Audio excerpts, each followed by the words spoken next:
आपका स्वागत है मेरे चैनल पर। आप देख रहे क्रेजी फॉर भोजपुरी। चलो वीडियो स्टार्ट करते हैं। पहली अपडेट है मेरे पास खेसारी लाल का सॉन्ग गजबे कमर।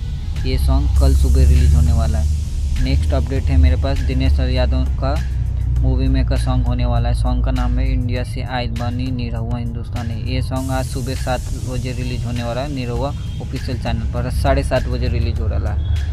नेक्स्ट अपडेट है मेरे पास चिंटू पांडे जी की मूवी चिंटू की दुल्हनिया।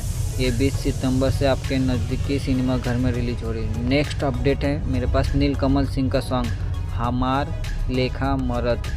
ये सॉन्ग भी आज 6:30 बजे रिलीज होगा सॉन्ग। नेक्स्ट अपडेट है मेरे पास रितेश पांडे जी का सॉन्ग जेल।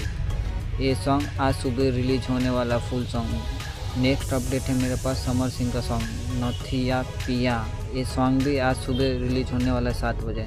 नेक्स्ट अपडेट है मेरे पास टुनटुन यादव जी का सॉन्ग हमार सब कुछ खेसारी ये बा। ये सॉन्ग बहुत जल्द आने वाला। नेक्स्ट अपडेट है मेरे पास गौरव झा की मूवी भाभी मेरी माँ, जिसकी शूटिंग स्टार्ट हो चुकी है, अंजना सिंह है। नेक्स्ट अपडेट है मेरे पास रवि यादव जी का सॉन्ग हीरो। ये सॉन्ग कब रिलीज होने वाला है, इसका टीजर आज देखा, बड़ा बवाल है। नेक्स्ट अपडेट है मेरे पास अवधेश प्रेमी का सॉन्ग हमार हिलावा बड़ा मज़ा मिली। ये सॉन्ग आज सुबह रिलीज होने वाला है। और वीडियो अच्छी लगी तो लाइक करें, शेयर करें, सब्सक्राइब करें। मिलता है वीडियो में। धन्यवाद।